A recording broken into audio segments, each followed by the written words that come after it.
അദ്ദേഹത്തിൻ്റെ പ്രസൻസ് അത് ഞാനൊരു ആഗ്രഹം പ്രകടിപ്പിച്ചു.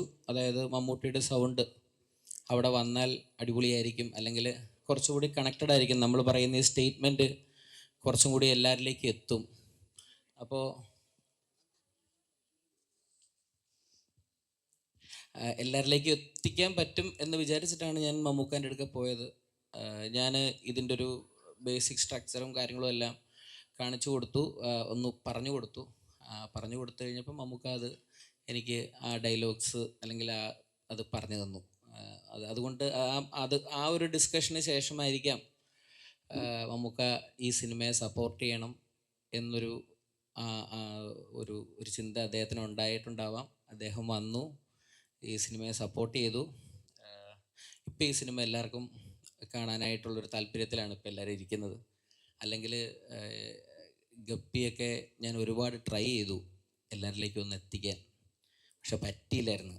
ഇപ്പം മമ്മൂക്ക അത് പറഞ്ഞപ്പോൾ ആ സിനിമ എല്ലാവരിലേക്കും ആ ഒരു 2 വരിയിൽ എല്ലാവരിലേക്കും എത്തി. അതാണ് ദൈവാനുഗ്രഹം, ഭാഗ്യം.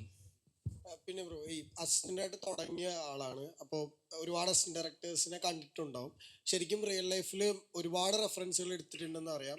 ശരിക്കും അതിൻ്റെ ഒരു, അല്ലെങ്കിൽ ഇങ്ങനത്തെ ഒരു കഥ തുടങ്ങുമ്പോൾ തന്നെ, അല്ലെങ്കിൽ ഫസ്റ്റ് തോട്ട് തുടങ്ങുമ്പോൾ തന്നെ ഈ അസിസ്റ്റൻ്റ് ഡയറക്ടേഴ്സിനെ ഏറ്റവും ഇമ്പോർട്ടൻറ്റ് ഫാക്ടറാക്കി വെക്കണം എന്നുള്ള തോട്ട് എങ്ങനെയായിരുന്നു? അല്ല, അങ്ങനെ അതിനുവേണ്ടി പർപ്പസ്ഫുള്ളി ഒന്നും ചെയ്തില്ല. ഞാനൊരു അസിസ്റ്റൻ്റ് ഡയറക്ടറാണ്.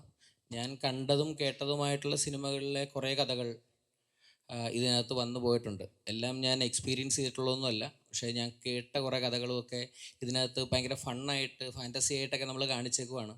ഇതിന് ഭയങ്കര സിനിമയ്ക്കകത്തെ മറ്റേ റിയലിസ്റ്റിക് എല്ലാം കൂടി വലിച്ചു വാരി നമുക്ക് കാണിക്കാൻ പറ്റില്ല. അതുകൊണ്ടാണ് വാക്കുകളൊക്കെ ചിലതൊക്കെ മാറ്റിയൊക്കെ പറഞ്ഞ് പ്രോപ്പറായിട്ടൊന്ന് കമ്മ്യൂണിക്കേറ്റ് ചെയ്യാൻ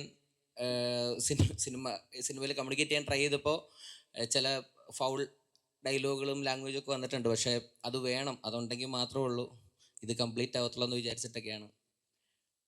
അസിസ്റ്റൻ്റ് ഡയറക്ടേഴ്സ് അവരല്ലേ സിനിമകൾ ചെയ്തുകൊണ്ടിരിക്കുന്നത്, അവരല്ലേ ഡയറക്ടേഴ്സ് ആവുന്നത്. സോ ആരെങ്കിലുമൊക്കെ ഈ ഇമോഷനും കൂടിയൊക്കെ ഒരിടത്തും ഒരു വിലയില്ല. അസിസ്റ്റൻ്റ് ഡയറക്ടർ വീട്ടിലും ഇല്ല, നാട്ടിലും ഇല്ല, കുടുംബത്തും ഇല്ല.